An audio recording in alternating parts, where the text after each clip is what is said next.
ਛੱਛਾ ਇਹ ਛਤਰਪਤ ਪਾਸਾ, ਛਕ ਕੀ ਨ ਰਹੋ ਛਾੜ ਕੇ ਨ ਆਸਾ।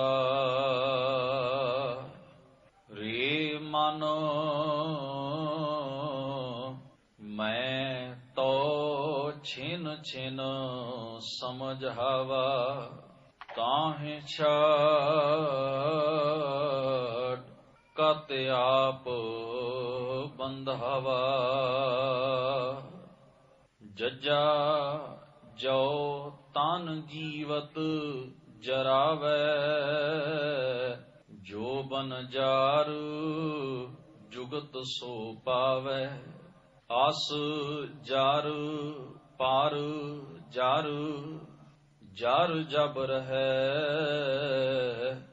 ਤਬ ਜਾਇ, ਜੋਤਿ ਉਜਾਰੋ ਲਹੈ।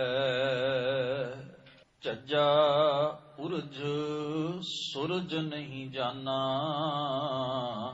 ਰਹਿਓ ਝਜਕ ਨਾਹੀ ਪਰਵਾਨਾ।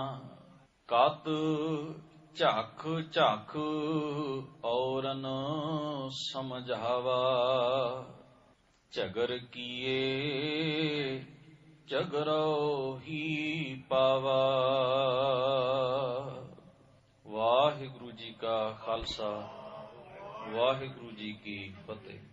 ਸ਼ਬਦ ਗੁਰੂ ਧੰਨ ਧੰਨ ਗੁਰੂ ਗ੍ਰੰਥ ਸਾਹਿਬ ਸੱਚੇ ਪਾਤਸ਼ਾਹ ਮਹਾਰਾਜ।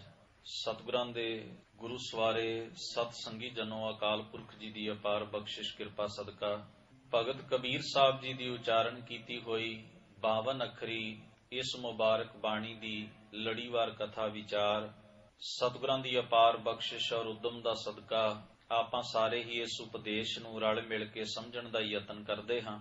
ਇਸ ਪਾਵਨ ਬਾਣੀ ਦੇ ਵਿੱਚੋਂ ਆਪ ਜੀ ਨੇ 13, 14 ਅਤੇ 15 ਨੰਬਰ ਬੰਦ ਪਾਠ ਸ਼ਰਵਣ ਕੀਤਾ ਹੈ। ਸਤਿਗੁਰੂ ਗੁਰੂ ਗ੍ਰੰਥ ਸਾਹਿਬ ਮਹਾਰਾਜ ਦੀ ਪਾਵਨ ਬਾਣੀ ਵਿੱਚ ਸਾਰੀ ਹੀ ਖਲਕਤ, ਕਾਇਨਾਤ ਤੇ ਕੁਦਰਤ ਦੇ ਮਾਲਕ ਅਕਾਲ ਪੁਰਖ ਦੀ ਪ੍ਰਭਤਾ ਅਤੇ ਵਡਿਆਈ ਨੂੰ ਸਵੀਕਾਰ ਕਰਦਿਆਂ ਹੋਇਆਂ ਉਸੇ ਨੂੰ ਹੀ ਸਾਰੇ ਜਹਾਨ ਦਾ ਮਾਲਕ ਤੇ ਰਾਜਾ ਕਹਿ ਕੇ ਬਾਰ-ਬਾਰ ਸਤਿਗੁਰੂ ਜੀ ਨੇ ਵਡਿਆਇਆ ਤੇ ਸਤਿਕਾਰਿਆ ਹੈ। ਜਦੋਂ ਅਸੀਂ ਭਗਤ ਕਬੀਰ ਸਾਹਿਬ ਜੀ ਦੇ ਬੋਲ ਪੜ੍ਹਦੇ ਹਾਂ, ਕੋ ਹਰ ਸਮਾਨ ਨਹੀਂ ਰਾਜਾ, ਇਹ ਭੂਪਤ ਸਭ ਦਿਵਸ ਚਾਰ ਕੇ ਝੂਠੇ ਕਰਤ ਦਿਵਾਜਾ। हे ਅਕਾਲ ਪੁਰਖ ਜੀ, ਅਸਲ ਹਕੂਮਤ ਸਰਕਾਰ ਤੇ ਤੇਰੀ ਹੈ, ਜਿਹੜੀ ਸਦਾ ਕਾਇਮ ਰਹਿੰਦੀ, ਔਰ ਤੇਰੀ ਇਸ ਹਕੂਮਤ ਤੇ ਪ੍ਰਭਤਾ ਨੂੰ ਕਿਸੇ ਵੱਲੋਂ ਕੋਈ ਖਤਰਾ ਨਹੀਂ। ਸੰਸਾਰ ਦੀਆਂ ਬਾਕੀ ਜਿਤਨੀਆਂ ਵੀ ਬਾਦਸ਼ਾਹੀਆਂ ਹਨ, ਹਕੂਮਤਾਂ ਹਨ, ਸਰਕਾਰਾਂ ਹਨ, ਉਹ ਪੈਦਾ ਹੁੰਦੀਆਂ ਨੇ, ਬਣਦੀਆਂ ਨੇ। ਉਹਨਾਂ ਨੂੰ ਸਦਾ ਹੀ ਸਹਿਮ ਪਿਆ ਰਹਿੰਦਾ ਹੈ ਕਿ ਕੋਈ ਹੋਰ ਤਾਕਤ ਆ ਕੇ ਉਹਨਾਂ ਦੀ ਥਾਂ ਨਾ ਮੱਲ ਲਵੇ, ਤੇ ਫਿਰ ਆਖਰ ਉਹਨਾਂ ਦੇ ਇਹ ਸਹਿਮ, ਇਹ ਡਰ ਸੱਚੇ ਵੀ ਹੋ ਜਾਂਦੇ ਨੇ, ਔਰ ਕੋਈ ਨਾ ਕੋਈ ਦੂਸਰੀ ਤਾਕਤ ਆ ਕੇ ਉਹਨਾਂ ਦੀ ਪਦਵੀ ਨੂੰ, ਉਹਨਾਂ ਦੀ ਥਾਂ ਨੂੰ ਫਿਰ ਮੱਲ ਲੈਂਦੀ ਹੈ। ਇਹ ਇਸੇ ਤਰ੍ਹਾਂ ਹੀ ਬਦਲਾਵ ਚੱਲਦਾ ਰਹਿੰਦਾ ਹੈ। ਧੰਨ ਗੁਰੂ ਅਰਜਨ ਸਾਹਿਬ ਮਹਾਰਾਜ ਜੀ ਨੇ ਆਪਣੀ ਬਾਣੀ ਦੇ ਵਿੱਚ ਜ਼ਿਕਰ ਕਰਦਿਆਂ ਕਿਹਾ ਹੈ, ਮਨ ਬਿਲਾਸ ਬਹੁ ਰੰਗ ਘਣਾ, ਦ੍ਰਿਸ਼ਟ ਭੂਲ ਖੁਸ਼ੀਆਂ, ਛਤਰ ਧਾਰ ਬਾਦਸ਼ਾਹੀਆਂ ਵਿੱਚ ਸੰਸੇ ਭਰੀਆਂ। ਜਿਨ੍ਹਾਂ ਦੇ ਸਿਰਾਂ ਉੱਤੇ ਛਤਰ ਝੁੱਲਦੇ ਹਨ ਔਰ ਬਾਦਸ਼ਾਹੀਆਂ ਜਿਨ੍ਹਾਂ ਦੇ ਕੋਲ ਨੇ, ਮਹਾਰਾਜ ਕਹਿੰਦੇ ਨੇ ਉਹ ਵੀ ਹਰ ਵੇਲੇ ਸਹਿਮ ਵਿੱਚ ਸਮਾਂ ਕੱਟਦੇ ਹਨ ਕਿ ਕਿਤੇ ਉਹਨਾਂ ਦੀ ਇਸ ਸੱਤਾ ਨੂੰ, ਤਾਕਤ ਨੂੰ, ਪ੍ਰਭਤਾ ਨੂੰ, ਵਡਿਆਈ ਤੇ ਬਾਦਸ਼ਾਹੀ ਨੂੰ, ਇਸ ਤਾਕਤ ਨੂੰ ਕੋਈ ਦੂਸਰੀ ਤਾਕਤ ਖਤਰਾ ਪੈਦਾ ਨਾ ਕਰ ਦੇਵੇ।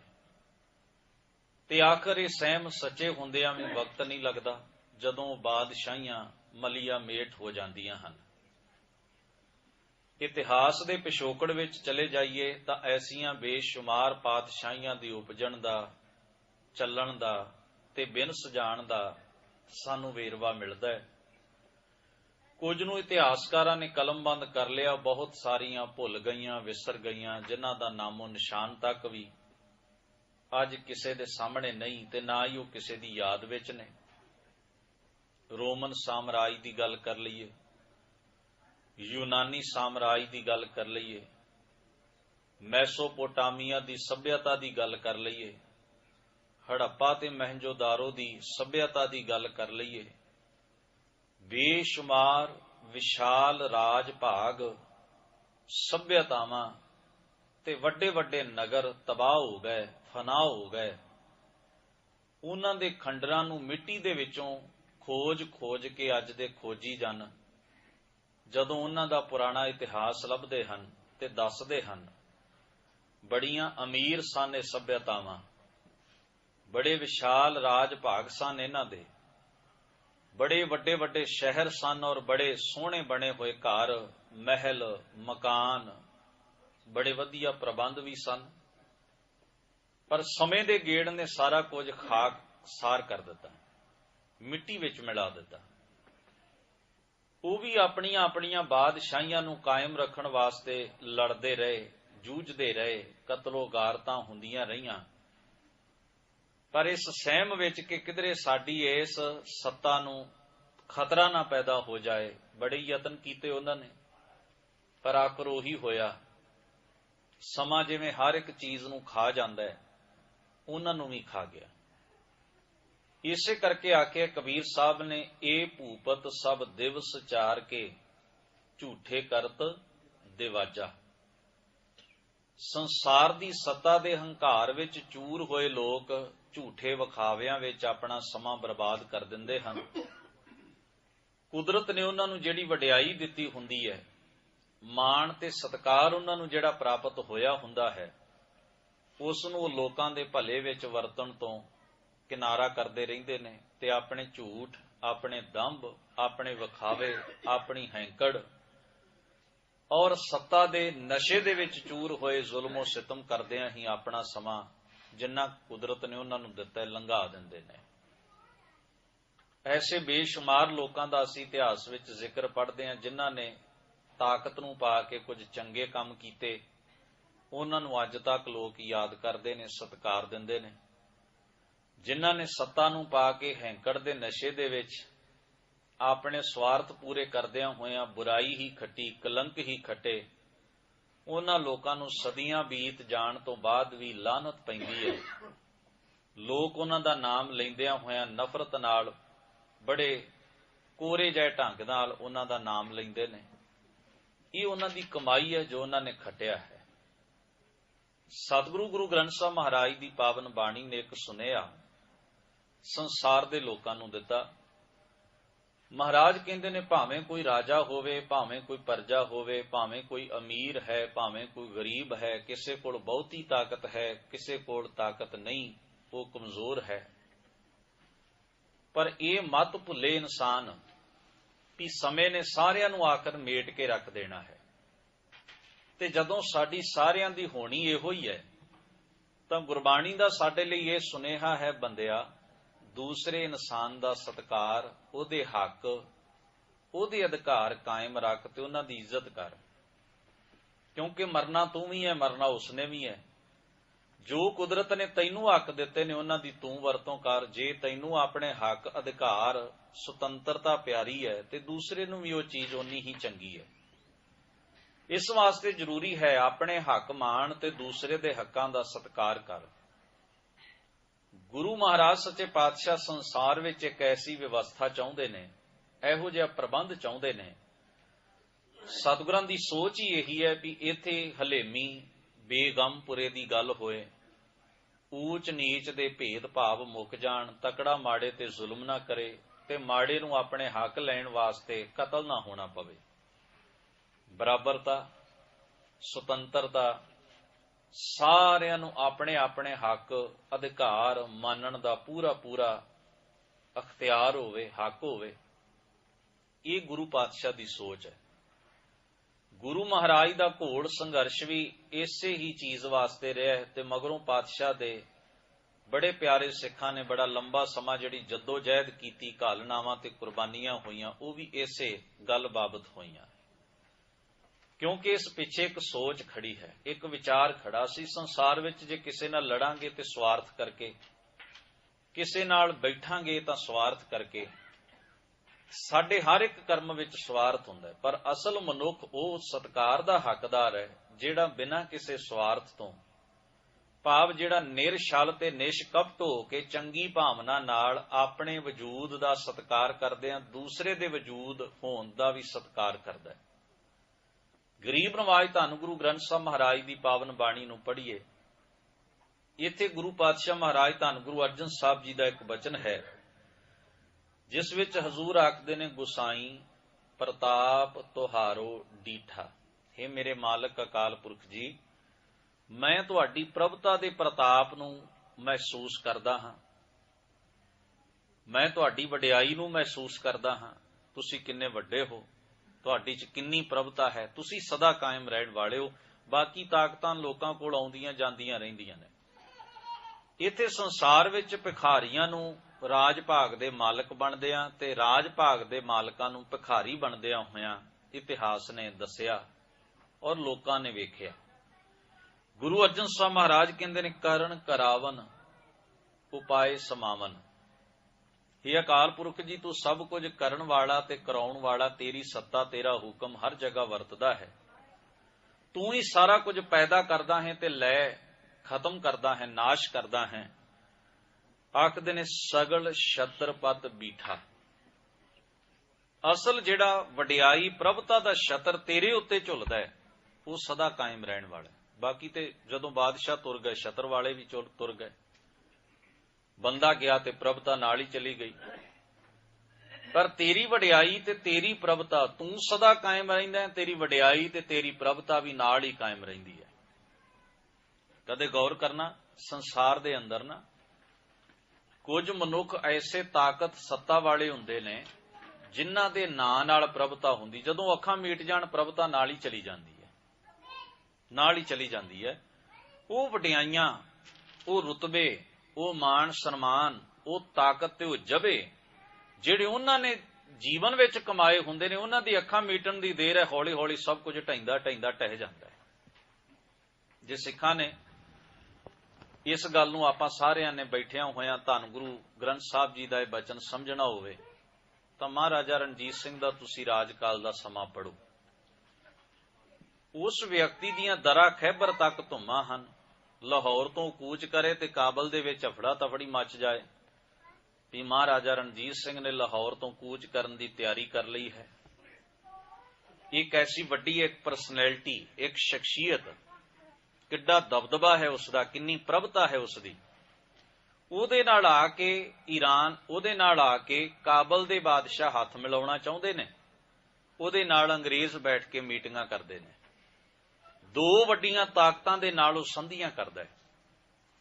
ਪਰ ਇੱਕ ਵਕਤ ਆਇਆ ਜਦੋਂ ਸ਼ੇਰੇ ਪੰਜਾਬ ਨੇ ਆਪਣੀਆਂ ਅੱਖਾਂ ਮੀਟੀਆਂ ਤੇ ਤੁਸੀਂ ਵੇਖੋ 10 ਸਾਲਾਂ ਦੇ ਵਿੱਚ ਹੀ ਉਹ ਸਾਰੀ ਪ੍ਰਭਤਾ, ਉਹ ਰਾਜ ਭਾਗ, ਉਹ ਸੱਤਾ, ਉਹ ਨਾਂ, ਸਾਰਾ ਕੁਝ ਖਾਕਸਾਰ ਹੋ ਗਿਆ। 10 ਸਾਲਾਂ ਦੇ ਵਿੱਚ ਜਿਸ ਨੂੰ ਉਹਨੇ ਆਪਣੀ ਡੌਲਿਆਂ ਦੀ ਤਾਕਤ ਨਾਲ ਬਣਾਇਆ, ਭੁੱਖੇ ਰਹਿ ਰਹਿ ਕੇ ਬਣਾਇਆ, ਜਿਸ ਨੂੰ ਉਸਨੇ ਬੜੀ ਘਾਲਣਾ ਨਾਲ ਬਣਾਇਆ, ਉਸ ਨੂੰ ਢਹਿੰਦਿਆਂ ਹੋਇਆਂ ਸਮਾਂ ਵੀ ਨਾ, ਭਾਵ ਪ੍ਰਭਤਾ ਵਾਲੇ ਬੰਦੇ ਦੇ ਨਾਲ ਨਾਲ ਪ੍ਰਭਤਾ ਵੀ ਚਲੀ ਗਈ, ਮਾਣ ਸਨਮਾਨ ਵੀ ਚਲਿਆ ਗਿਆ, ਰਾਜ ਭਾਗ ਵੀ ਚਲਿਆ ਗਿਆ। ਉਹ ਜਿਹੜੇ ਪ੍ਰਭਾਵ ਤੇ ਜਿਹੜੇ ਜਬੇ ਸਨ ਉਹ ਵੀ ਨਾਲ ਹੀ ਚਲੇ ਗਏ। ਪਰ ਅਕਾਲ ਪੁਰਖ ਸਦੀਵ ਕਾਲੀ ਹੈ, ਸਦੀਵ ਕਾਲ ਰਹਿਣ ਵਾਲਾ ਹੈ, ਨਾ ਉਹ ਮਰਦਾ ਹੈ ਨਾ ਉਹ ਖਤਮ ਹੁੰਦਾ ਹੈ। ਇਸ ਕਰਕੇ ਉਹਦੀ ਪ੍ਰਭਤਾ ਵੀ ਨਾਲ ਉਹਦੇ ਜੁੜੀ ਹੋਈ ਹੈ, ਉਹ ਵੀ ਸਦਾ ਕਾਇਮ ਰਹਿੰਦੀ ਹੈ। ਕਰਨ ਕਰਾਵਨ ਉਪਾਏ ਸਮਾਵਨ, ਸਗਲ ਛਤਰਪਤ ਬੀਠਾ, ਰਾਣਾ ਰਾਓ ਰੰਕ ਕਉ ਕਰਈ। ਧੰਨ ਗੁਰੂ ਅਰਜਨ ਸਾਹਿਬ ਕਹਿੰਦੇ ਨੇ, ਬੜੇ ਰਾਜੇ ਹੋਏ, ਬੜੇ ਰਾਣੇ ਹੋਏ, ਬੜੇ ਅਮੀਰ ਚੌਧਰੀ ਜਗੀਰਦਾਰ ਹੋਏ, ਜਿਨ੍ਹਾਂ ਦੀ ਸੱਤਾ, ਪ੍ਰਭਾਵ, ਤਾਕਤ ਸੰਸਾਰ ਦੇ ਵਿੱਚ ਮੌਜੂਦ ਸੀ। ਔਰ ਆਖਦੇ ਨੇ, ਉਨ ਝੂਠੇ ਕਹਿਣ ਕਹਾਇਓ। ਝੂਠੇ ਇਸ ਕਰਕੇ ਸਨ ਵੀ ਉਹਨਾਂ ਦਾ ਵਜੂਦ ਮਿਟ ਗਿਆ, ਕਾਇਮ ਨਹੀਂ ਰਿਹਾ ਉਹ ਸਾਰਾ ਕੁਝ ਜੋ ਉਹਨਾਂ ਨੇ ਸਿਰਜਿਆ, ਜੋ ਬਣਾਇਆ। ਗੁਰੂ ਅਰਜਨ ਸਾਹਿਬ ਮਹਾਰਾਜ ਬਖਸ਼ਿਸ਼ ਕਰਦੇ ਨੇ, ਹਮਰਾ ਰਾਜਨ ਸਦਾ ਸਲਾਮਤ। ਪਰ ਜਿਸ ਦੀ ਸੱਤਾ ਦੇ ਅਧੀਨ ਜਿਹਦੀ ਪਰਜਾ ਮੈਂ ਆ ਨਾ, ਉਹ ਮੇਰਾ ਰਾਜਾ ਸਦਾ ਕਾਇਮ ਰਹਿੰਦਾ ਹੈ। ਉਹ ਰਾਜਾ ਸਦਾ ਕਾਇਮ ਹੈ, ਉਹ ਨਾ ਮਿਟਦਾ ਨਾ ਉਹਦੀ ਪ੍ਰਭਤਾ ਜਾਂਦੀ ਹੈ। ਚੌਰ ਝੁਲਣਾ, ਤਖਤ ਉੱਤੇ ਬੈਠਣਾ, ਸੀਸ ਉੱਤੇ ਚਾਂਦਨੀ ਲੱਗਣੀ, ਕਲਗੀਆਂ ਸੋਹਣੀਆਂ, ਮਹਿੰਗੀਆਂ ਖਿਲਤਾਂ ਪਹਿਨਣੀਆਂ, ਮੋਹਰਾਂ ਤੇ ਸਿੱਕੇ ਜਾਰੀ ਕਰਨੇ, ਇਹ ਰਾਜਨੀਤਿਕ ਪ੍ਰਭੁਤਾ ਦੇ ਦੁਨਿਆਵੀ ਸੱਤਾ ਦੇ ਚਿੰਨ੍ਹ ਹਨ।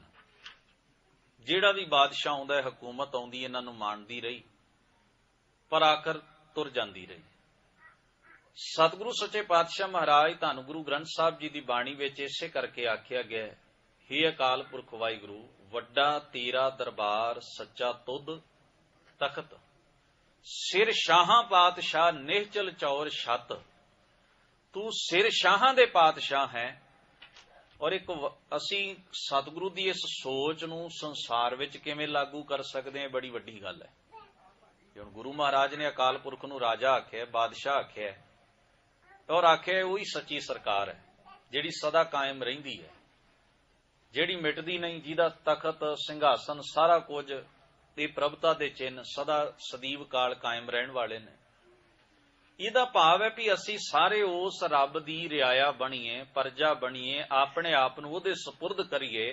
ਸੰਸਾਰ ਦੇ ਪ੍ਰਬੰਧ ਨੂੰ ਚਲਾਉਣ ਵਾਸਤੇ ਕੋਈ ਵੀ ਮਨੁੱਖ ਕੋਈ ਰਾਜਨੀਤਿਕ ਉੱਚੀ ਪਦਵੀ ਤੇ ਹੋ ਸਕਦਾ ਹੈ, ਕੋਈ ਧਾਰਮਿਕ ਪਦਵੀ ਤੇ ਹੋ ਸਕਦਾ ਹੈ, ਕੋਈ ਆਰਥਿਕ ਜ਼ਿੰਮੇਵਾਰੀਆਂ ਦੀ ਪਦਵੀ ਤੇ ਹੋ ਸਕਦਾ ਹੈ, ਪਰ ਕੋਈ ਮਨੁੱਖ ਦੂਸਰੇ ਉੱਤੇ ਹਾਕਮ ਨਹੀਂ ਹੋ ਸਕਦਾ, ਪ੍ਰਬੰਧਕ ਹੋ ਸਕਦਾ। ਵੇਖੋ, ਗੁਰਮਤ ਵਿੱਚ ਦੋ ਚੀਜ਼ਾਂ ਸਮਝਣੀਆਂ ਬਹੁਤ ਜ਼ਰੂਰੀ ਨੇ।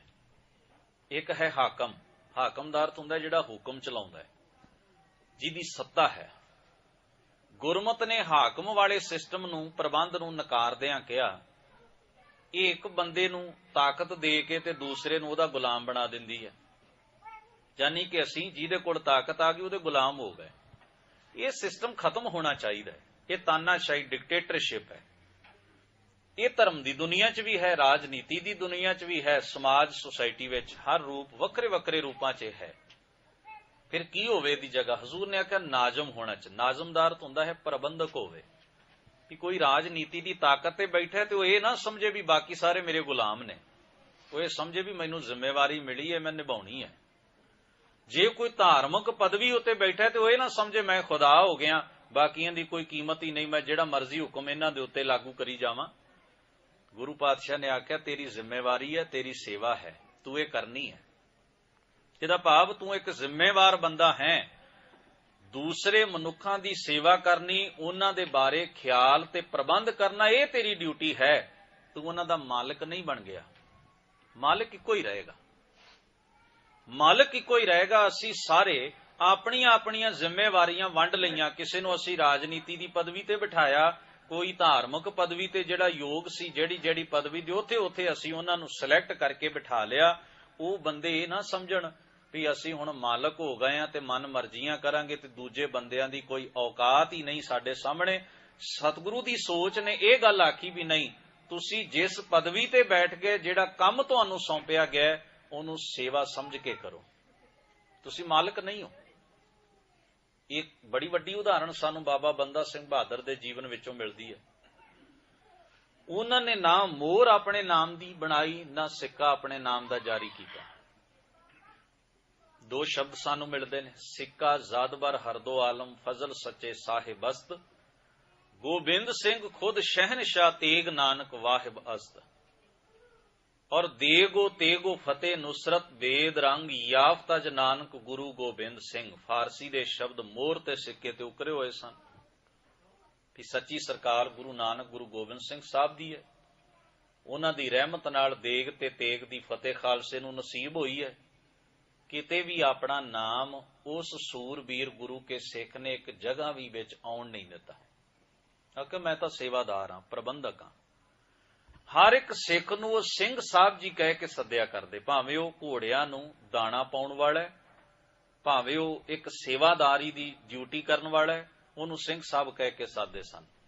ਉਹ ਇਹ ਕਹਿ ਕੇ ਬੁਲਾਉਣਾ ਉਹਨਾਂ ਦੇ ਸੁਭਾਅ ਵਿੱਚ ਨਹੀਂ ਸੀ। ਬੜੀ ਸਾਦਗੀ ਨਾਲ ਉਹਨਾਂ ਨਾਲ ਬੈਠ ਕੇ ਪ੍ਰਸ਼ਾਦਾ ਵੀ ਛਕਣਾ।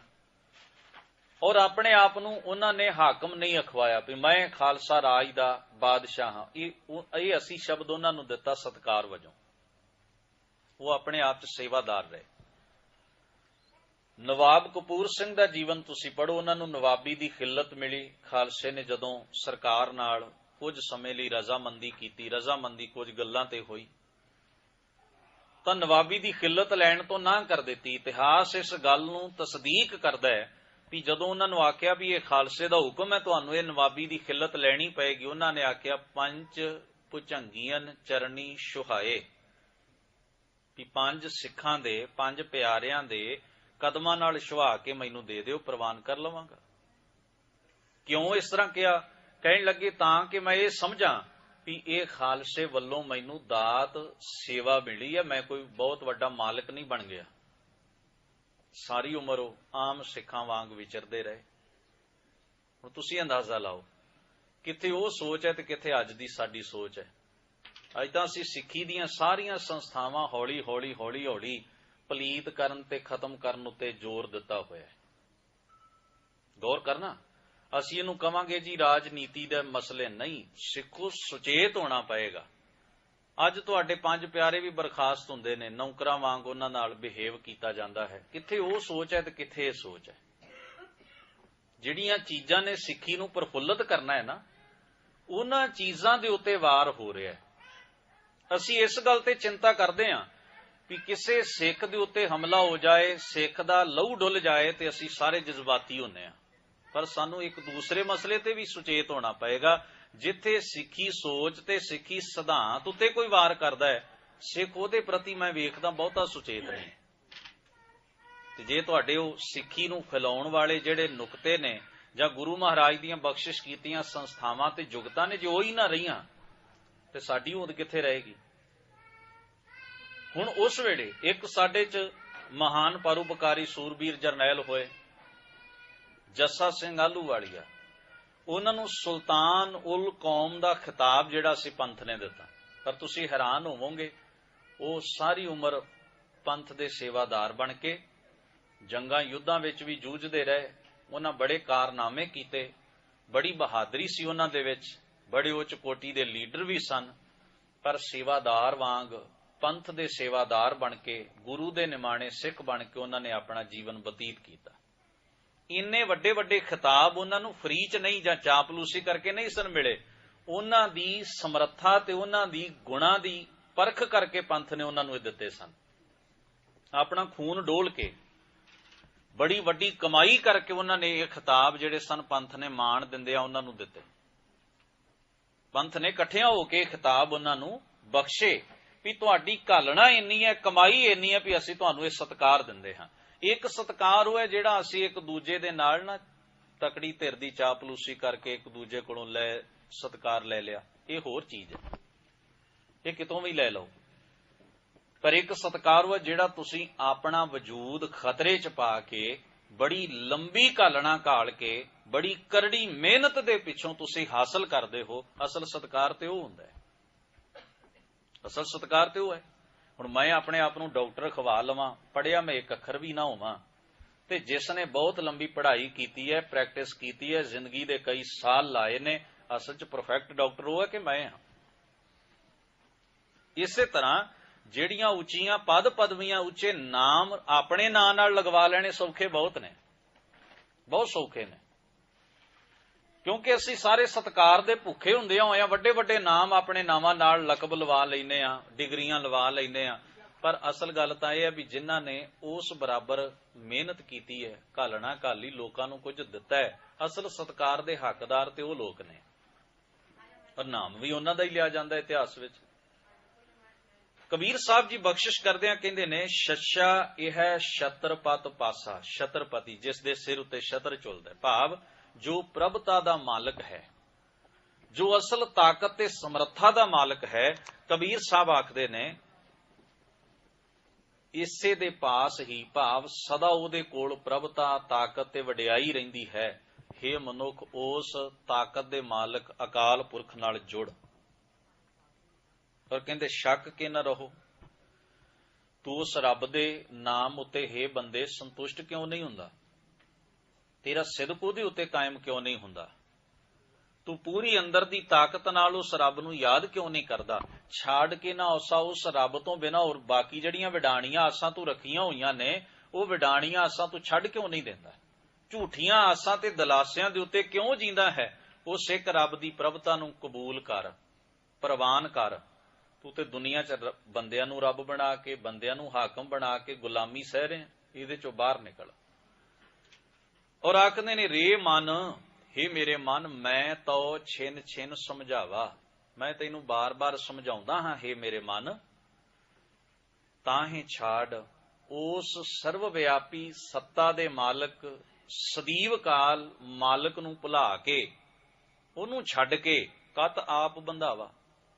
ਝੂਠੀਆਂ ਵਿਡਾਣੀਆਂ ਆਸਾਂ ਦੇ ਵਿੱਚ ਤੇ ਦੁਨੀਆ ਦੀ ਪੂਜਾ ਤੇ ਸੰਸਾਰ ਦੀ ਵਡਿਆਈ ਦੀ ਚਾਪਲੂਸੀ ਵਿੱਚ ਕਿਉਂ ਫਾਹੀਆਂ ਵਿੱਚ ਆਪਣੇ ਆਪ ਨੂੰ ਪਾ ਰਹੇ? ਕਿਉਂ ਆਤਮਕ, ਮਾਨਸਿਕ ਤੇ ਸਰੀਰਕ ਗੁਲਾਮੀ ਵਿੱਚ ਪਿਆ ਹੋਇਆ? ਇਹਦੇ ਚੋਂ ਬਾਹਰ ਨਿਕਲ। ਜੇ ਚੰਗਾ ਜੀਵਨ ਜੀਣਾ ਚਾਹੁੰਦਾ ਹੈ ਤਾਂ ਇਸ ਤੋਂ ਅਗਲੇ ਸ਼ਲੋਕ ਵਿੱਚ ਆਖਿਆ, ਜੱਜਾ ਜੋ ਤਨ ਜੀਵਤ ਜਰਾਵੈ। ਜੱਜਾ ਸ਼ਬਦ ਦੀ ਵਰਤੋਂ ਕਰਦਿਆਂ ਕਹਿੰਦੇ ਨੇ, ਜਿਹੜਾ ਆਪਣੇ ਤਨ ਨੂੰ, ਆਪਣੇ ਜੀਵਨ ਨੂੰ ਜਿਉਂਦੇ ਜੀ ਸਾੜ ਦੇਵੇ। ਹੁਣ ਇੱਥੇ ਨਾ ਕਿਸੇ ਬਾਹਰ ਦੀ ਅੱਗ ਵਿੱਚ ਸਾੜਨ ਦੀ ਗੱਲ ਹੈ ਤੇ ਨਾ ਹੀ ਇਸ ਜਗ੍ਹਾ ਦੇ ਉੱਤੇ ਇਸ ਸਰੀਰ ਨੂੰ ਸਾੜਨ ਦੀ ਗੱਲ ਹੈ। ਤਨ ਦਾ ਭਾਵ ਹੈ ਆਪਣੇ ਜੀਵਨ ਦੀਆਂ ਜਿਹੜੀਆਂ ਨਿਕੰਮੀਆਂ ਆਸਾਂ ਨੇ, ਜਿਹੜੀਆਂ ਵਾਸ਼ਨਾਵਾਂ, ਮਾੜੇ ਫੁਰਨੇ ਸਾਡੇ ਅੰਦਰ ਪੈਦਾ ਹੁੰਦੇ ਨੇ, ਉਹਨਾਂ ਮਾੜੇ ਫੁਰਨਿਆਂ ਨੂੰ ਆਪਾਂ ਸਾੜ ਕੇ ਸੁਆਹ ਕਰ ਦੀ, ਭਾਵ ਉਹਨਾਂ ਨੂੰ ਖਤਮ ਕਰਨ ਦੀ ਕੋਸ਼ਿਸ਼ ਕਰੋ। ਸੰਨਿਆਸੀ ਲੋਕ ਨਾ, ਤਿਆਗੀ, ਤਪਸਵੀ ਆਪਣੇ ਸਰੀਰ ਤੇ ਭਸਮ ਸੁਆਹ ਮਲਦੇ ਸਨ। ਔਰ ਭਸਮ ਵੀ ਤੁਸੀਂ ਹੈਰਾਨ ਹੋਵੋ ਕਿ ਸ਼ਮਸ਼ਾਨ ਘਾਟ ਵਿੱਚ ਜਾ ਕੇ ਉੱਥੇ ਜਿਹੜੇ ਮ੍ਰਿਤਕ ਸਰੀਰਾਂ ਦੀ ਖਾਕ ਹੁੰਦੀ ਹੈ ਨਾ, ਸੁਆਹ, ਉਹ ਆਪਣੇ ਜਿਸਮ ਤੇ ਮਲ ਲੈਂਦੇ ਸਨ ਤੇ ਉੱਥੇ ਬੈਠੇ ਰਹਿੰਦੇ ਸਨ ਬਹੁਤ ਲੰਬਾ ਸਮਾਂ। ਕਿਸੇ ਨੇ ਪੁੱਛਣਾ ਵੀ ਇਹ ਕੀ ਗੱਲ ਹੋਈ, ਇੰਨਾ ਸੋਹਣਾ ਸਰੀਰ ਤੁਸੀਂ ਸੁਆਹ ਮਲ ਮਲ ਕੇ, ਉਹ ਵੀ ਸ਼ਮਸ਼ਾਨ ਘਾਟ ਦੀ, ਤੇ ਫਿਰ ਇੱਥੇ ਬਹਿਣ ਦਾ? ਉਹ ਕਹਿੰਦੇ ਸਨ, ਇਹਦੇ ਨਾਲ ਸਾਨੂੰ ਮੌਤ ਚੇਤੇ ਆਏ, ਮੌਤ ਚੇਤੇ 'ਚ ਰਹੇ, ਤਾਂ ਕਿ ਸਾਡਾ ਜੀਵਨ ਵਿਕਾਰਾਂ ਤੇ ਬੁਰਾਈਆਂ ਵਾਲੇ ਪਾਸੇ ਨਾ ਤੁਰੇ। ਸੁਆਹ ਕਾਹਨੂੰ ਮਲੀਏ? ਕਹਿੰਦੇ ਸੁਆਹ ਇਸ ਕਰਕੇ ਮਲੀਏ ਵੀ ਇਸ ਸਰੀਰ ਦਾ ਮੋਹ ਵੀ ਨਾ ਰਹਿ ਜਾਏ। ਪਰ ਜਦੋਂ ਉਥੋਂ ਨਿਕਲਦੇ ਸਨ ਫਿਰ ਉਹੀ ਕੰਮ ਸ਼ੁਰੂ ਹੋ ਜਾਂਦਾ ਸੀ, ਕਿਉਂਕਿ ਜਿਹੜੀ ਗੱਲ ਅੰਦਰ ਹੈ ਰਿਐਕਸ਼ਨ ਤਾਂ ਉਹਨੇ ਕਰਨਾ ਹੈ। ਜਿਹੜੀ ਚੀਜ਼ ਅੰਦਰ ਹੈ ਨਾ ਸਾਡੇ ਮਨ 'ਚ, ਜੀਵਨ, ਕਰੈਕਟਰ, ਕਿਰਦਾਰ ਤਾਂ ਉਹਨੇ ਬਣਾਉਣਾ ਹੈ।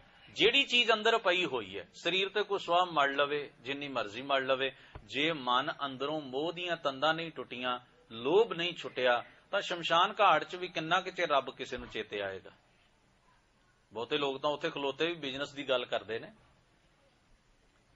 ਬਸ 2 ਮਿੰਟ ਦਾ ਕੰਮ ਹੈ, ਉੱਥੇ ਖਲੋਤੇ ਵੀ ਕਿੰਨਾ ਕੁ ਚੇਤੇ ਆਏਗਾ ਕਿਸੇ ਨੂੰ? ਜਿੰਨਾ ਚਿਰ ਆਪਣੇ ਸਿਰ ਤੇ ਉੱਤੇ ਉਹ ਘੜੀ ਨਹੀਂ ਨਾ ਆ ਜਾਂਦੀ, ਉਹਨਾਂ ਚਿਰ ਬੰਦਾ ਸੋਚਦਾ ਹੈ ਅਜੇ ਆਪਣਾ ਸਮਾਂ ਕਿਹੜਾ ਆਇਆ ਹੈ। ਕਹਿਣ ਤੋਂ ਭਾਵ ਜਿੰਨਾ ਚਿਰ ਅੰਦਰ ਗੱਲ ਨਹੀਂ, ਉਹਨਾਂ ਚਿਰ ਬਾਹਰੋਂ ਕਿਤੇ ਵੀ ਬੰਦਾ ਖਲੋਤਾ ਹੋਵੇ ਤੇ ਕਿਹੋ ਜਿਹਾ ਵੀ ਭੇਖ ਧਾਰਨ ਕਰ ਲਵੇ, ਉਹਦੇ ਨਾਲ ਕੋਈ ਫਰਕ ਨਹੀਂ ਪੈਂਦਾ। ਇਸ ਵਾਸਤੇ ਗੁਰੂ ਨਾਨਕ ਮਹਾਰਾਜ ਨੇ ਉਹਨਾਂ ਨੂੰ ਸਮਝਾਇਆ ਵੀ ਜੇ ਤੁਸੀਂ ਸਰੀਰ ਤੇ ਵਿਭੂਤ ਮਲਣੀ ਹੈ ਨਾ, ਤਾਂ ਨਿਰਮੋਹ ਹੋ ਜਾਓ, ਅੰਦਰ ਦੀ ਬੁਰਾਈ ਛੱਡ ਦਿਓ, ਇਹੋ ਹੀ ਅਸਲ ਵਿਭੂਤੀ ਹੈ ਸਰੀਰ ਦੀ। ਇਸ ਤਰ੍ਹਾਂ ਸਰੀਰ ਨੂੰ ਗੰਦਾ ਕਰਨ ਦਾ ਕੋਈ ਫਾਇਦਾ ਨਹੀਂ, ਕੋਈ ਲਾਭ ਨਹੀਂ।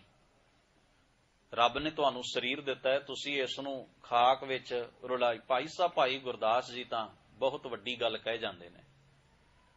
ਭਾਈ ਸਾਹਿਬ ਕਹਿੰਦੇ ਨੇ ਇੱਕ ਜਗ੍ਹਾ ਦੇ ਉੱਤੇ, ਹੁਣ ਉਹਨਾਂ ਦਾ ਵਿਅੰਗਾਤਮਕ ਢੰਗ ਹੈ, ਕਹਿੰਦੇ ਨੇ ਇਸ ਹਿਸਾਬ ਨਾਲ ਤਾਂ ਸਾਰੇ ਗਧੇ ਜਿਹੜੇ ਨੇ ਉਹਨਾਂ ਨੂੰ ਸੱਚ ਦਾ ਗਿਆਨ ਹੋ ਜਾਣਾ ਚਾਹੀਦਾ, ਕਿਉਂਕਿ ਉਹ ਖਾਕ 'ਚ ਮਿੱਟੀ 'ਚ ਹੀ ਲੇਟਦੇ ਨੇ। ਵੀ ਜੇਕਰ ਕਹਿੰਦੇ ਨੇ ਜੇ ਜਟਾਵਾਂ ਵਧਾਇਆ ਰੱਬ ਮਿਲਦਾ ਹੋਵੇ ਤੇ ਬੋਰਡ ਦੀਆਂ ਤੁਸੀਂ ਵੇਖੇ ਨਹੀਂ ਕਿੰਨੇ ਕਿੰਨੇ ਤਣਿਆਂ ਦੇ ਨਾਲ, ਟਾਹਣੀਆਂ ਦੇ ਨਾਲ ਲੰਮੀਆਂ ਲੰਮੀਆਂ ਜਟਾਵਾਂ ਹੁੰਦੀਆਂ ਨੇ। ਜੇ ਨੰਗੇ ਰਹਿਆ ਮਿਲਦਾ ਹੋਵੇ ਤੇ ਦਰਖਤ ਤੇ ਪਸ਼ੂ ਜਿਹੜੇ ਨੇ, ਪੰਛੀ ਜਿਹੜੇ ਨੇ, ਉਹ ਕਿਹੜੇ ਕੱਪੜੇ ਪਾਉਂਦੇ ਨੇ? ਫਿਰ ਤਾਂ ਉਹ ਪ੍ਰਵਾਨ ਹੋ ਜਾਣੇ ਚਾਹੀਦੇ ਨੇ ਰੱਬ ਦੇ ਦਰ ਦੇ ਉੱਤੇ। ਜੇ ਸਰੀਰ ਤੇ ਮਿੱਟੀ, ਸਵਾਹ, ਖਾਕ, ਵਿਭੂਤ ਮਲਣ ਦੇ ਨਾਲ ਬੰਦਾ ਸੱਚ ਤੱਕ ਪਹੁੰਚਦਾ ਹੋਵੇ ਤਾਂ ਫਿਰ ਗਧਾ ਤੇ ਲੇਟਦਾ ਹੀ ਮਿੱਟੀ ਦੇ ਵਿੱਚ ਹੈ। ਇਹ ਭਾਈ ਸਾਹਿਬ ਜੀ ਦੇ ਤਰਕ ਨੇ।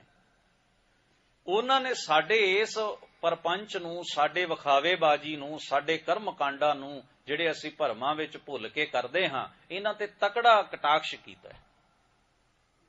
ਔਰ ਅਖੀਰ ਦੇ ਉੱਤੇ ਆਖਿਆ ਹੈ, ਜਿੰਨਾ ਚਿਰ ਸਿੱਖ ਦੀ ਗੁਰੂ ਦੇ ਉਪਦੇਸ਼ ਨਾਲ ਪ੍ਰੀਤ ਨਹੀਂ ਬਣਦੀ ਤੇ ਸਿੱਖ ਆਪਣੇ ਆਤਮ ਨੂੰ, ਆਪਣੇ ਮਨ ਤੇ ਸੁਰਤ ਨੂੰ ਸੁਧਾਰਨ ਦੀ ਕੋਸ਼ਿਸ਼ ਨਹੀਂ ਕਰਦਾ, ਇਹ ਸਾਰੇ ਕਰਮਕਾਂਡ ਜਿਹੜੇ ਨੇ ਇਹਨਾਂ ਦਾ ਤਾਂ ਵੈਸੇ ਹੀ ਕੋਈ ਲਾਭ ਨਹੀਂ। ਤਾਂ ਕਰਨਾ ਕੀ ਹੈ? ਉਹਨਾਂ ਨੇ ਆਖਿਆ ਆਪਣੇ ਮਨ ਨੂੰ, ਵੈਸੇ ਉਹਨਾਂ ਸਰੀਰ ਤੇ ਖਾਕ ਮਲਣ ਵਾਲਿਆਂ ਬਾਰੇ ਆਖਿਆ, ਖਾਣੀ ਛਾਣੀ ਖਾਕ ਵਿਭੂਤ ਚੜਾਈ। ਕਿ ਸਵਾਹ ਨੂੰ ਛਾਣ ਕੇ ਨਾ ਫਿਰ ਉਹਨੂੰ ਸਰੀਰ ਤੇ ਮੜ ਲਿਆ, ਵਿਭੂਤੀ ਚੜਾ ਲਈ ਸਰੀਰ ਤੇ। ਮਾਇਆ ਕਾ ਮਗ ਜੋ ਹੈ, ਕਹਿੰਦੇ ਨੇ ਪਰ ਮਨ ਜਿਹੜਾ ਹੈ ਨਾ ਉਹ ਮਾਇਆ ਦੇ ਰਾਹ ਤੇ ਹੀ ਤੁਰਿਆ ਜਾਂਦਾ ਹੈ। ਸਰੀਰ ਦੇ ਉੱਤੇ ਜੋ ਮਰਜ਼ੀ ਮਲੀ ਚੱਲੋ, ਮਨ ਆਪਣੇ ਕੰਮ 'ਚ ਲੱਗਾ ਹੋਇਆ, ਮਨ ਆਪਣਾ ਸਫ਼ਰ ਪੂਰਾ ਕਰ ਰਿਹਾ। ਲੋੜ ਤੇ ਸੀ ਮਨ ਨੂੰ ਇਸ ਸਫ਼ਰ ਵੱਲੋਂ ਰੋਕ ਲੈਣ ਦੀ ਤੇ ਮਨ ਨੂੰ ਸੱਚ ਵਾਲੇ ਪਾਸੇ ਮੋੜ ਲੈਣ ਦੀ। ਉਹਦੇ ਲਈ ਕੋਈ ਜੁਗਤ ਲੱਭਣ ਦੀ ਲੋੜ ਸੀ। ਤੋ ਸੰਸਾਰ ਦੀ ਹੁਣ ਤੁਸੀਂ ਵੇਖੋ, ਇਹਦੇ ਵਿੱਚ ਗੁਰਮਤਿ ਨੇ ਕਿਸੇ ਨੂੰ ਇਹ ਨਹੀਂ ਵੀ ਕਿਸੇ ਨੂੰ ਨੀਵਾਂ ਵਿਖਾਇਆ। ਗੁਰਮਤਿ ਨੇ ਇਹ ਦੱਸਣ ਦੀ ਕੋਸ਼ਿਸ਼ ਕੀਤੀ ਹੈ ਵੀ ਇਹ ਜਿਹੜਾ ਫਲਸਫਾ ਚੁੱਕੀ ਬੈਠੇ ਨੇ, ਜਿਹੜੀ ਜੁਗਤ ਇਹ ਦੱਸ ਰਹੇ ਨੇ, ਇਹਨੂੰ ਸੰਸਾਰ ਦਾ ਕੋਈ ਬੰਦਾ ਆਪਣੇ ਜੀਵਨ 'ਚ ਅਪਲਾਈ ਨਹੀਂ ਕਰ ਸਕਦਾ। ਮਾਫ ਕਰਿਓ, ਅਸੀਂ ਐਸੇ ਲੋਕਾਂ ਦੇ ਡੇਰਿਆਂ ਤੇ ਜਾਂਦੇ ਆ, ਉਹਨਾਂ ਦੀ ਪੂਜਾ ਕਰ, ਅਸੀਂ ਕਹਿੰਦੇ ਨਹੀਂ ਬਾਬਾ ਜੀ ਨੇ ਬੜਾ ਲੰਮਾ ਸਮਾਂ ਮੌਨ ਧਾਰਨ ਕੀਤਾ। ਜੇ ਤੁਸੀਂ ਵਾਕਈ ਉਹਨਾਂ ਦੇ ਪੁਜਾਰੀ ਹੋ ਤੇ ਤੁਸੀਂ ਕਿਉਂ ਨਹੀਂ ਕਰਦੇ? ਕਿਉਂਕਿ ਤੁਹਾਡਾ ਮਨ ਕਹਿੰਦਾ ਵੀ ਇਹ ਗੱਲ ਅਪਲਾਈ ਨਹੀਂ ਹੋ ਸਕਦੀ ਲਾਈਫ 'ਚ। ਤੇ ਜਿਹੜੀ ਅਪਲਾਈ ਨਹੀਂ ਹੋ ਸਕਦੀ ਉਹਦੇ ਮਗਰ ਸਿਰ ਖਪਾਈ ਕਰਨ ਦਾ ਅਰਥ ਕੀ ਹੈ? ਜੇ ਸਰੀਰ ਤੇ ਸਵਾਹ ਮਲਣ ਵਾਲਾ ਤੁਸੀਂ ਸਮਝਦੇ ਹੋ ਬੈਟਰ ਹੈ, ਸਭ ਤੋਂ ਵਧੀਆ ਹੈ, ਧਾਰਮਿਕ ਹੈ, ਫਿਰ ਅਸੀਂ ਕਿਉਂ ਨਹੀਂ ਮਲ ਲੈਂਦੇ ਮਗਰ ਪੂਜਾ ਕਰਨ ਵਾਲੇ? ਕਿਉਂਕਿ ਅਸੀਂ ਜਾਣਦੇ ਹਾਂ ਗੱਲਾਂ ਅਪਲਾਈ ਨਹੀਂ ਹੋ ਸਕਦੀਆਂ। ਤੇ ਜਿਹੜੀ ਅਪਲਾਈ ਨਹੀਂ ਹੋ ਸਕਦੀ ਉਹਦੇ ਉੱਤੇ ਸਿਰ ਖਪਾਈ ਕਰਨ ਦਾ ਕੀ ਅਰਥ ਹੈ? ਗੁਰੂ ਮਹਾਰਾਜ ਕਹਿੰਦੇ ਨੇ ਜਿਹੜੀ ਚੀਜ਼ ਅਸੀਂ ਮੰਨ ਨਹੀਂ ਸਕਦੇ, ਅਸੀਂ ਕਮਾ ਨਹੀਂ ਸਕਦੇ, ਜਿਹੜੀ ਸੰਸਾਰ ਦਾ ਭਲਾ ਨਹੀਂ ਕਰ ਸਕਦੀ ਗੱਲ, ਉਹਦੇ ਉੱਤੇ ਅਸੀਂ ਸਦੀਆਂ ਤੱਕ ਮਗਜ਼ਮਾਰੀ ਕਰਦੇ ਆ ਰਹੇ ਹਾਂ। ਉਹਦੇ ਵਿੱਚੋਂ ਅਸੀਂ ਕੱਢਣਾ ਕੀ ਚਾਹੁੰਦੇ ਹਾਂ? ਜਾਂ ਤਾਂ ਹੋਵੇ ਅਸੀਂ ਵੀ ਉਹਦੇ ਮਗਰ ਤੁਰ ਪਈਏ ਸਾਰੇ, ਫਿਰ ਤਾਂ ਕੋਈ ਗੱਲ ਹੋਈ ਵੀ ਅਸੀਂ ਮੰਨਦੇ ਹਾਂ ਭਾਈ ਤੇਰੀ ਗੱਲ।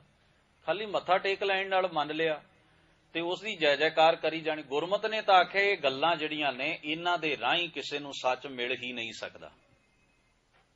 ਅਸੀਂ ਪ੍ਰਭਾਵਿਤ ਹੋਏ ਹਾਂ ਕਿਉਂਕਿ ਉਹਨਾਂ ਨੇ ਸਾਡੇ ਤੋਂ ਵੱਖਰਾ ਜਿਹਾ ਕੰਮ ਕਰਕੇ ਵਿਖਾਇਆ। ਸਾਨੂੰ ਲੱਗਿਆ ਅਸੀਂ ਬਹੁਤਾ ਬੋਲਣ ਵਾਲੇ ਹਾਂ, ਇਹ ਬੰਦਾ ਬਿਲਕੁਲ ਹੀ ਚੋਪੀ ਹੋ ਗਿਆ, ਤਾਂ ਕੋਈ ਖਾਸ ਗੱਲ ਹੋਏਗੀ, ਕਿਉਂਕਿ ਅਜੀਬ ਲੱਗਦਾ ਹੈ ਨਾ। ਅਸੀਂ ਆਪਣੇ ਤਨ ਨੂੰ ਧੋਂਦੇ ਹਾਂ, ਸਾਫ਼ ਸਫਾਈ ਰੱਖਦੇ ਹਾਂ, ਮਿੱਟੀ ਦੇ ਵਿੱਚ ਲੇਟਦਾ ਰਹਿੰਦਾ, ਸਵਾਹ ਮਲਦਾ ਰਹਿੰਦਾ, ਕੋਈ ਖਾਸ ਗੱਲ ਹੋਏਗੀ? ਸਾਨੂੰ ਤਾਂ ਅਜੀਬ ਹੀ ਲੱਗਣਾ ਸੀ। ਅਸੀਂ ਉਹਦੀ ਖਾਸੀਅਤ ਉੱਤੇ ਹੀ ਡੁੱਲ ਗਏ। ਪਰ ਇਹ ਗੁਰੂ ਗ੍ਰੰਥ ਸਾਹਿਬ ਮਹਾਰਾਜ ਨੇ ਆਖਿਆ ਨਹੀਂ, ਗੱਲ ਜਦੋਂ ਪੜਚੋਲ ਹੋਏਗੀ ਨਾ, ਸੱਚ ਤੱਕ ਪਹੁੰਚਣ ਵਾਲਾ ਜਿਹੜਾ ਰਸਤਾ ਹੈ ਉਹ ਇਹ ਨਹੀਂ। ਸੱਚ ਤੱਕ ਪਹੁੰਚਣ ਦਾ ਰਸਤਾ ਹੈ ਆਪ ਸਵਾਰੈ ਮੈਂ ਮਿਲਿਆ ਸੁਖ ਹੋਏ। ਫਰੀਦਾ ਜੇ ਤੂੰ ਮੇਰਾ ਹੋਏ ਰਹਿ, ਸਭ ਜਗ ਤੇਰਾ ਹੋਏ।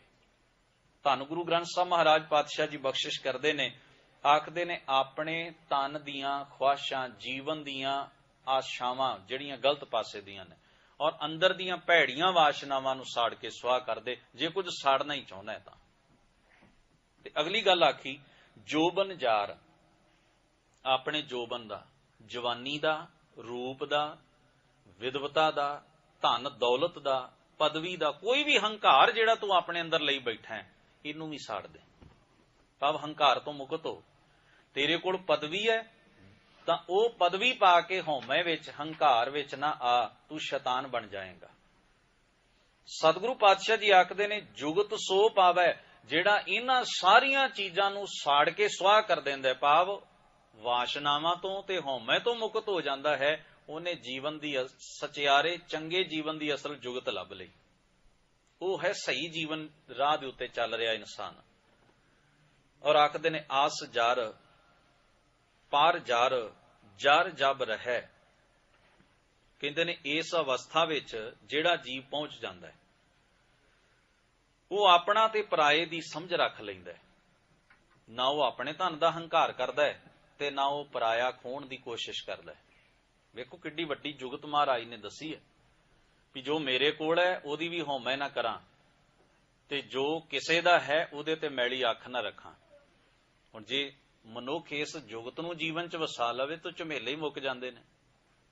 ਜੋ ਮੇਰੇ ਕੋਲ ਹੈ ਉਹਦਾ ਹੰਕਾਰ ਕੋਈ ਨਹੀਂ, ਜਿਹੜੀ ਦੂਜੇ ਕੋਲ ਹੈ ਉਹਦੇ ਵੱਲ ਵੇਖ ਕੇ ਮੈਂ ਖੁਸ਼ ਹਾਂ ਵੀ ਠੀਕ ਹੈ ਇਹਦੇ ਕੋਲ ਹੈ, ਕੋਈ ਈਰਖਾ ਨਹੀਂ ਮਨ ਵਿੱਚ, ਕੋਈ ਸਾੜਾ ਕੀਨਾ ਨਹੀਂ, ਔਰ ਨਾ ਹੀ ਕੋਈ ਬੇਈਮਾਨੀ ਦੀ ਭਾਵਨਾ ਹੈ ਵੀ ਇਹ ਮੇਰੇ ਕੋਲ ਆ ਜਾਏ, ਉਹਦੇ ਤੇ ਮੈਲੀ ਅੱਖ ਨਹੀਂ ਰੱਖੀ।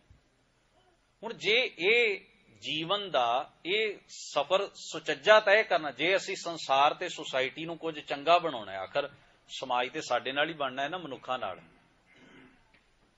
ਜੇ ਅਸੀਂ ਸ਼ੈਤਾਨ ਆ ਤੇ ਸਮਾਜ ਕਿਹੋ ਜਿਹਾ ਹੋਏਗਾ? ਮੈਨੂੰ ਹੈਰਾਨੀ ਹੁੰਦੀ, ਅਸੀਂ ਸੰਸਾਰ ਦੀ ਵਿਸ਼ਵ ਸ਼ਾਂਤੀ ਲਈ ਅਰਦਾਸਾਂ ਕਰਦੇ ਹਾਂ, ਵਿਸ਼ਵ ਧਰਮ ਸੰਮੇਲਨ ਹੁੰਦੇ ਹਨ, हर बंदा हर धर्म का लोग इंसान ये गल कहिंदे भी साडे धर्म विच बड़ी सर्व मानवता की गल है। असी जीना शुरू कर दईए, लोगों को आपे पता लग जाएगा। मैं कर बेईमानी रहा ते कह ये रहा भी मेरा धर्म मनुखता दे भले की गल करदा है, वो धर्म ते करदा, तू की करदा है? सवाल ते मेरे ते आके टिकना है ना।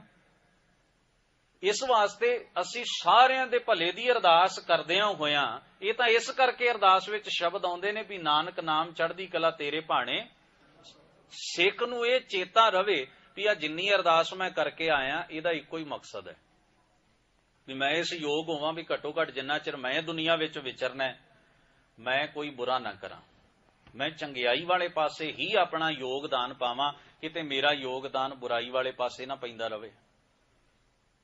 इस वास्ते गुरु महाराज बख्शिश करदियां कहिंदे ने ਜਿਹੜੇ जीव इस उच्ची आत्मक अवस्था विच पहुंच जांदे हन, ਜਿਹੜੇ ਆਪਣੇ ਤੇ ਪਰਾਏ ਦੇ ਆਪਣੇ ਹੰਕਾਰ ਨੂੰ ਤੇ ਦੂਸਰੇ ਦੇ ਉੱਤੇ ਮੈਲੀ ਅੱਖ ਰੱਖਣ ਨੂੰ ਇਸ ਦੋਵਾਂ ਔਗਣਾਂ ਨੂੰ ਸਾੜ ਕੇ ਸਵਾਹ ਕਰ ਦਿੰਦੇ ਹਨ। ਆਸ ਜਰ ਪਰ ਜਰ ਜਰ ਜਬ ਰਹਿ ਤੇ ਜਰਨ ਸ਼ਕਤੀ ਪੈਦਾ ਕਰ ਲੈਂਦੇ ਨੇ ਆਪਣੇ ਜੀਵਨ ਅੰਦਰ। ਤਬ ਜਾਏ ਤਦੋਂ ਪਹੁੰਚਦੇ ਨੇ ਉਹ ਸੱਚ ਤੱਕ। ਜੋਤ ਉਜਾਰੋ ਲਹੈ ਤੋ ਕਬੀਰ ਸਾਹਿਬ ਆਖਦੇ ਨੇ ਤਦੋਂ ਉਹਨਾਂ ਦੇ ਅੰਦਰ ਆਤਮਿਕ ਜੋਤ ਵਿਵੇਕ ਬੁੱਧ ਦਾ ਚਾਨਣ ਤੇ ਪ੍ਰਕਾਸ਼ ਹੁੰਦਾ ਹੈ, ਤਦੋਂ ਉਹਨਾਂ ਦੇ ਅੰਦਰੋਂ ਹਨੇਰਾ ਮਿਟਦਾ ਹੈ ਅਗਿਆਨਤਾ ਦਾ। ਹੁਣ ਇਸ ਤੋਂ ਅਗਲੇ ਸ਼ਲੋਕ ਵਿੱਚ ਆਖਿਆ ਹੈ ਝੱਜਾ ਉਰਜ। ਝੱਜਾ ਸ਼ਬਦ ਦੀ ਵਰਤੋਂ, ਉਰਜ ਦਾ ਮਤਲਬ ਹੁੰਦਾ ਉਲਝ ਜਾਣਾ, ਫਸ ਜਾਣਾ ਕਿਸੇ ਚੀਜ਼ ਵਿੱਚ, ਉਲਝਣ ਪੈਦਾ ਕਰ ਲੈਣੀ। ਇੱਥੇ ਪਤਾ ਉਲਝਣ ਕਿਹਨੂੰ ਆਖਿਆ? ਐਵੇਂ ਵਾਧੂ ਦੇ ਵਾਦ ਸੇੜੀ ਰੱਖਣੇ ਵੀ ਮੰਨਣਾ ਕਮਾਉਣਾ ਕੋਈ ਨਹੀਂ, ਐਵੇਂ ਸਿਰ ਅੜਾਈ ਰੱਖਣਾ ਹਰ ਇੱਕ ਦੇ ਨਾਲ। ਹੁਣ ਹਰ ਬੰਦੇ ਦੀ ਆਪਣੀ ਹਉਮੈ ਹੈ ਤੇ ਜਦੋਂ ਕਿਧਰੇ ਵੀ ਇੱਕ ਹੁੰਦੀ ਹੈ ਵਿਚਾਰ, ਧਿਆਨ ਦੇਣਾ, ਇੱਕ ਹੁੰਦਾ ਹੈ ਵਿਵਾਦ। ਵਿਚਾਰ ਕਰ ਰਹੇ ਹੋਣ ਨਾ ਦੋ ਮਨੁੱਖ ਤੇ ਉਹਦੇ ਚੋਂ ਕੁਝ ਦੋਵੇਂ ਹੀ ਲੱਭ ਲੈਣਗੇ ਤੇ ਸਮਝ ਲੈਣਗੇ, ਤੇ ਵਿਵਾਦ ਕਰ ਰਹੇ ਹੋਣ ਨਾ ਦੋਵੇਂ ਲੋਕ, ਤੇ ਜਿਹੜਾ ਤੀਸਰਾ ਵੀ ਉਹਨਾਂ ਕੋਲ ਖਲੋਂਦਾ ਸਮਝੋ ਤਿੰਨ ਮੂਰਖ ਇਕੱਠੇ ਹੋ ਗਏ ਨੇ। ਉਹ ਤੇ ਮੂਰਖ ਹੈ ਨਹੀਂ ਹੈ ਨਾ, ਤੀਸਰਾ ਜਿਹੜਾ ਉਹ ਤਮਾਸ਼ਾ ਵੇਖ ਰਿਹਾ ਉਹ ਵੀ ਮੂਰਖ ਹੀ ਹੈ, ਕਿਉਂਕਿ ਉਹਨੂੰ ਆਸ ਹੈ ਵੀ ਸ਼ਾਇਦ ਇਹਦੇ ਚੋਂ ਕੁਝ ਨਿਕਲੇ, ਪਰ ਨਿਕਲਣਾ ਇਹਦੇ ਚੋਂ ਕੱਖ ਨਹੀਂ, ਕਿਉਂਕਿ ਦੋਵੇਂ ਆਪਣੀ ਹਉਮੈ ਦੀ ਲੜਾਈ ਲੜ ਰਹੇ ਨੇ। ਨਾ ਕੋਈ ਕਿਸੇ ਕੋਲੋਂ ਸਿੱਖਣਾ ਚਾਹੁੰਦਾ ਨਾ ਸਮਝਣਾ ਚਾਹੁੰਦਾ, ਫਰਕ ਹੈ। ਬਾਣੀ ਨੇ ਤਦੇ ਵਿਚਾਰ ਦਾ ਬੜਾ ਸਤਿਕਾਰ ਕੀਤਾ। ਵਿਵਾਦ ਦੇ ਉੱਤੇ ਆਖਿਆ ਬਾਦ ਵਿਵਾਦ ਕਾਹੂ ਸਿਓ ਨਾ ਕੀਜੈ। ਕਿਸੇ ਨਾਲ ਵੀ ਵਿਵਾਦ, ਜਦੋਂ ਵਿਵਾਦ ਆ ਜਾਏ ਸਮਝੋ ਹਉਮੈ ਦੀ ਲੜਾਈ ਹੈ, ਛੱਡ ਦਿਓ ਇਹਨੂੰ, ਕੀ ਕੱਢਣਾ ਇਹਦੇ ਵਿੱਚੋਂ। ਇਹਨੂੰ ਆਖ ਰਹੇ ਨੇ ਕਬੀਰ ਸਾਹਿਬ ਵੀ ਜਿਹੜੇ ਇਸ ਉਲਝਣ ਵਿੱਚ ਫਸ ਜਾਣ ਨਾ, ਵਾਦ ਦੀ ਉਲਝਣ ਵਿੱਚ ਸੁਰਜ ਨਹੀਂ ਜਾਣਾ, ਉਹਨਾਂ ਕੋਲ ਸੁਲਝਣ ਦਾ ਰਾਹ ਨਹੀਂ ਹੁੰਦਾ, ਕਿਉਂਕਿ ਉਹ ਦੋਵੇਂ ਆਪਣੀ ਹਉਮੈ ਨੂੰ ਵਡਿਆਉਣ ਤੇ ਲੱਗੇ ਹੁੰਦੇ ਨੇ। ਭਾਵੇਂ ਉਹ ਧਰਮ ਗ੍ਰੰਥਾਂ ਦੀ ਗੱਲ ਕਰਕੇ ਵਿਵਾਦ ਕਰਨ, ਭਾਵੇਂ ਉਹ ਵੱਡੇ ਵੱਡੇ ਫਿਲਾਸਫਰਾਂ ਤੇ ਗਿਆਨੀਆਂ ਦੀ ਗੱਲ ਉਦਾਹਰਣ ਜਾਂ ਮਹਾਂਪੁਰਖਾਂ ਦੀ ਉਦਾਹਰਣ ਲੈ ਕੇ ਗੱਲ ਕਰਨ, ਅਸਲ ਮਕਸਦ ਉਹਨਾਂ ਦਾ ਆਪਣੀ ਹਉਮੈ ਵਿਖਾਉਣਾ ਹੈ, ਹਉਮੈ ਵਿਖਾਉਣਾ। ਤੋ ਉਹਨਾਂ ਕੋਲ ਸੁਲਝਣ ਦਾ ਰਾਹ ਨਹੀਂ, ਮਤ ਪਵੋ ਉਹਨਾਂ ਦੇ ਪਿੱਛੇ। ਔਰ ਆਖਦੇ ਹਨ ਰਹਿਓ ਝਜਕ ਨਾਹੀ ਪਰਵਾਨਾ। ਜਿਹੜਾ ਬੰਦਾ ਇਸ ਤਰ੍ਹਾਂ ਦੇ ਸਹਿਮ ਤੇ ਤੌਖਲੇ ਚ, ਜਿਹੜਾ ਇਸ ਤਰ੍ਹਾਂ ਦੀ ਵਿਵਾਦ ਚ ਪੈਂਦਾ ਨਾ, ਉਹ ਅੰਦਰੋਂ ਸਹਿਮਿਆ ਵੀ ਹੁੰਦਾ। ਸਹਿਮਦਾ ਕਿਉਂ ਹੈ? ਵੀ ਕਿਤੇ ਇਸ ਵਿਵਾਦ ਵਿੱਚ ਮੈਂ ਨੀਵਾਂ ਨਾ ਰਹਿ ਜਾਵਾਂ, ਇਹ ਸਹਿਮ ਉਹਦੇ ਅੰਦਰ ਪਨਪਦਾ ਹੈ, ਔਰ ਸਹਿਮਿਆ ਹੋਇਆ ਹੀ ਫਿਰ ਝੂਠ ਤੇ ਝੂਠ ਵੀ ਬੋਲਦਾ। ਆਖਦੇ ਨੇ ਰਹਿਓ ਝਜਕ, ਜਿਹੜਾ ਇਸ ਸਹਿਮ ਵਿੱਚ ਤੌਖਲਿਆਂ ਚ ਪਿਆ ਨਾ ਹੀ ਪਰਵਾਨਾ, ਉਹ ਰੱਬ ਦੇ ਦਰ ਪ੍ਰਵਾਨ ਨਹੀਂ, ਭਾਵੇਂ ਉਹ ਧਰਮ ਗ੍ਰੰਥਾਂ ਨੂੰ ਲੈ ਕੇ ਵਿਵਾਦ ਕਰ ਰਿਹਾ ਹੋਵੇ, ਧਰਮ ਗ੍ਰੰਥਾਂ ਦੇ ਵਿਸ਼ੇ ਦੇ ਉੱਤੇ ਬਹੁਤ ਡੂੰਘੇ ਲੈਕਚਰ ਦੇ ਰਿਹਾ ਹੋਵੇ, ਪ੍ਰਵਾਨ ਨਹੀਂ ਹੋ, ਕਿਉਂਕਿ ਉਹਦੇ ਪੱਲੇ ਕਮਾਈ ਸਿਆਣਪ ਤੇ ਵਿਚਾਰ ਨਹੀਂ। ਇਸ ਕਰਕੇ ਆਖਦੇ ਕਤ ਝੱਕ ਝੱਖ ਔਰਨ ਸਮਝਾਵਾ।